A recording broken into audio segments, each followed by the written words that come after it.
का thousands of miles away from our fatherland.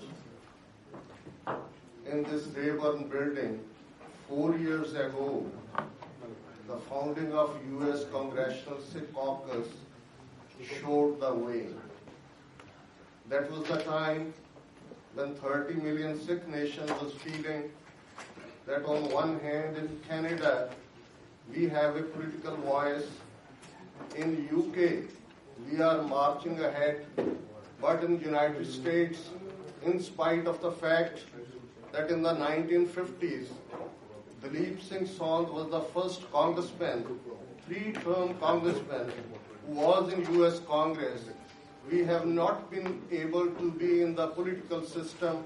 It has been on the city level, council level, or mayor level, but not in the US Congress.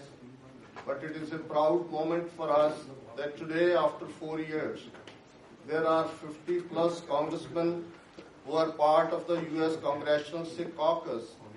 And in these 4 years, the major issues, not only of this country, hate crime, bullying, or Sikhs should have the right to serve in the US military, but on different occasions we have seen that briefings on human rights record in India, and as we know that today is June 7th, when we are here to celebrate the 4 years of this Sikh caucus, but at the same time, we shouldn't forget that 33 years ago, in the same week, in Golden Temple, as is erroneously called, but we call it Darbar Sahib, the sanctum sanctorum of the Sikhs, Indian Army attacked our heart, our sanctum sanctorum, with artillery, with naval divers, using air force, and all the brutal force, not only in Darbar Sahib,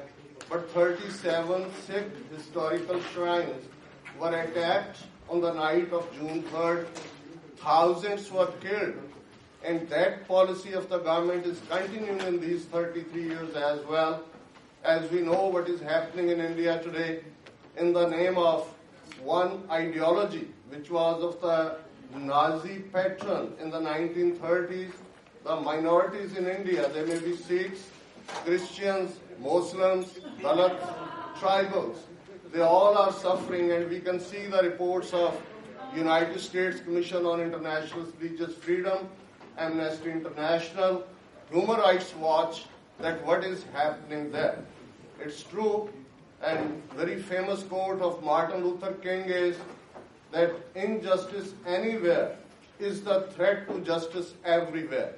And we as Sikhs, we know that in these past 3 centuries, we have passed through the valley of death in the hands of different regimes, maybe Mughals, maybe invaders across Darai Khyber, maybe British colonials, or maybe today's rulers, those who believe in the Nazi-like ideology of Hindutva. But we as Americans, we are proud that the American value system runs parallel to what the Sikh beliefs are, what our gurus have taught us, and we are proud that 9th Guru, Guru Tegh Bahadur Sahib, sacrificed his life for the right of freedom of religion, right of worship of Hindus at that time. And today, though we are suffering in that country, but we are hoping that this effort, as in UK on June 8th, elections are going to be held, and we think it is an achievement that in their annual election manifesto, Labour Party of England have put one line that if they will be elected, they will set a commission which will investigate the role of UK government at that time collaborating with India's Indira Gandhi government in the attack on Darbar Sahib and 37 Sikh historical shrines. We shouldn't shy away from talking about our rights. This is a land where freedom of expression, First Amendment, and this is a country founded by the immigrants. And how we can forget the pilgrims who came to this country, who laid the foundations of this country. Now we are here happy, our fourth, fifth generation. We are prospering. We have all the opportunities to grow.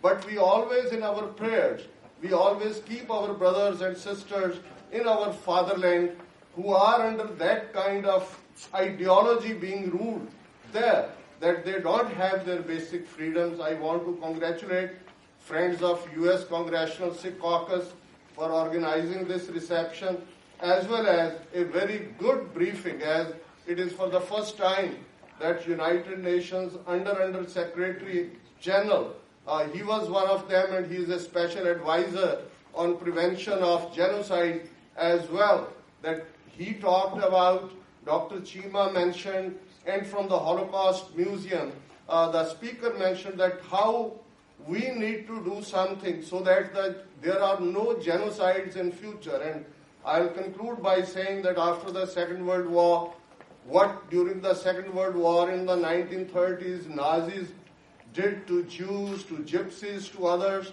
not only in Germany, throughout the Europe, and the slogan given was never again, never again. But what we are seeing in 21st century, it may be Middle East, Syria, it may be Myanmar, it may be even the so-called largest democracy, India, that the same is being repeated. And it is the moral duty of all of us that we should bring to the notice of our opinion makers, lawmakers, decision makers, what the minorities are going through, and do something about it. We are the hope of the whole human race. We are the beacon of democracy. We are the beacon of human rights, and we that American dream. But let that dream be available to all the more than 7 billion people on this planet. Again, I congratulate U.S. Congressional Sikh Caucus, friends of U.S. Congressional Sikh Caucus, for taking Sikh issues in U.S. Congress. Thank you very much. Vaheguru Ji Ka Khalsa, Vaheguru Ji Ki Fateh.